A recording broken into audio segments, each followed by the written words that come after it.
ಅಮ್ಮ,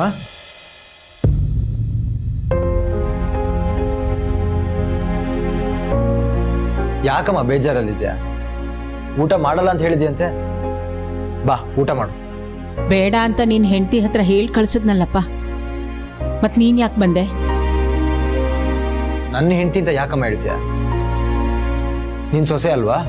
ಸೊಸೆ ಅಲ್ಲ, ನನ್ನ ಮಗಳಾಗಿದ್ಲು. ಅಮ್ಮ ಅಮ್ಮ ಅಂತ ಹೇಳೇ ನನ್ನ ನಂಬಿಕೆಗೆ ದ್ರೋಹ ಬಗದ್ಲು. ಅಮ್ಮ, ಇವತ್ತಿನ ಮಟ್ಟಿಗೆ ಗೀತನ್ ಬೈಯೋದಕ್ಕೆ ಬ್ರೇಕ್ ಕೊಡು. ಇವಾಗ ಊಟ ಮಾಡು. ಬಾ. ಹೌದು ಕಣೋ, ನಿನ್ನ ಹೆಂಡತಿಗೆ ಬೈಯೋದು ಮಾತ್ರ ನನ್ನ ಕೆಲಸ. ಅದೇ ಯಾಕೆ ಬೈತೀನಿ ಅಂತ ಗೊತ್ತಾಗಲ್ಲ ಅಲ್ಲ ನಿಮ್ಗಳಿಗೆ? ಬೆಳೆಯೋವರೆಗೂ ಎಲ್ಲದಕ್ಕೂ ಅಮ್ಮ ಬೇಕು. ಅಮ್ಮ ಇಲ್ಲದೆ ಒಂದು ಕ್ಷಣನೂ ಇಲ್ಲ. ಅಮ್ಮ ಪರ್ಸ್ ಎಲ್ಲಿ, ಶರ್ಟ್ ಎಲ್ಲಿ, ಟವಲ್ ಕೊಡು, ತಿಂಡಿ ಕೊಡು, ಊಟ ಕೊಡು, ಕಾಫಿ ಕೊಡು, ಎಲ್ಲದಕ್ಕೂ ಅಮ್ಮ. ಆದ್ರೆ ಅದೇ ಹೆಂಡತಿ ಬಂದ ಮೇಲೆ ತಾಯಿ ಯಾವ ಲೆಕ್ಕಕ್ಕೂ ಇಲ್ಲ ಅಲ್ಲ. ಮದ್ವೆ ಮಾಡೋದೇ ಅದಕ್ಕೋಸ್ಕರ ಅಲ್ವಾ? ಎಷ್ಟು ದಿನ ಅಂತ ತಾಯಿ ಮಗುನ ಹಾರೈಕೆ ಮಾಡ್ತಾರೆ? ಮಗನಿಗೆ ಒಂದು ಆಸರೆ ಬೇಕು, ಬೇಕು ಬೇಡ ಅನ್ನೋದನ್ನ ನೋಡ್ಕೊಳ್ಳೋದಕ್ಕೆ, ಕಷ್ಟ ಸುಖ ಹಂಚ್ಕೊಳ್ಳೋದಕ್ಕೆ ಒಂದು ಸಂಗಾತಿ ಬೇಕು ಅಂತ ತಾನೇ ಮದುವೆ ಮಾಡೋದು. ಹಾಗಂತ ತಾಯಿನ ಮರ್ತು ಬಿಡೋದಲ್ಲಕ್ಕಿ. ಹೆಂಡತಿ ಬಂದ ಮೇಲೆ ತಾಯಿಗೆ ಬೆಲೆನೇ ಇಲ್ವೇನೋ? ಯಾಕಮ್ಮ ಹಾಗೆ ಹೇಳ್ತೀಯ?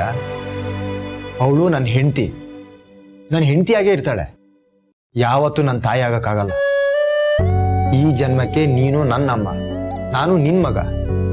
ಈ ಸಂಬಂಧದ ಮಧ್ಯೆ ಯಾರು ಬರಕ್ಕಾಗಲ್ಲಮ್ಮ. ಬಂದಿದ್ದಾಳಲ್ಲೋ ನಿನ್ ಹೆಂಡತಿ.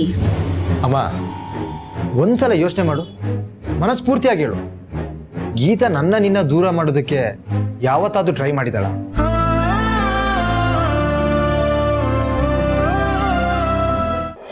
ಗೀತನ್ ಬಗ್ಗೆ ನನ್ಗಿಂತ ನಿನ್ಗೆ ಚೆನ್ನಾಗಿ ಗೊತ್ತು. ಅದು ನಿನ್ ಮನ್ಸಲ್ಲಿದೆ.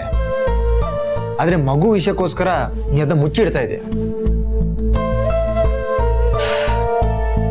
ಆ ಕತೆ ಎಲ್ಲ ಬಿಟ್ಬಿಡಮ್ಮ. ಬಾ ಊಟ ಮಾಡು. ನಂಗೆ ಬೇಡ ಅಂತ ಹೇಳಿದ್ನಲ್ಲ, ಹೋಗಿ ನೀನೇ ಮಾಡು. ಬೇಡ ಅಂದ್ರೆ ಬಿಡೋರು ಯಾರು? ನೀನು ಬರ್ಬೇಕಷ್ಟೇ. ಸರಿ, ನೀನ್ ಅಲ್ಲಿಗೆ ಬರ್ದೇ ಇದ್ರು ಪರವಾಗಿಲ್ಲ, ಇಲ್ಲೇ ಊಟ ತರಿಸ್ತೀನಿ. ಗೀತಾ, ಗೀತಾ,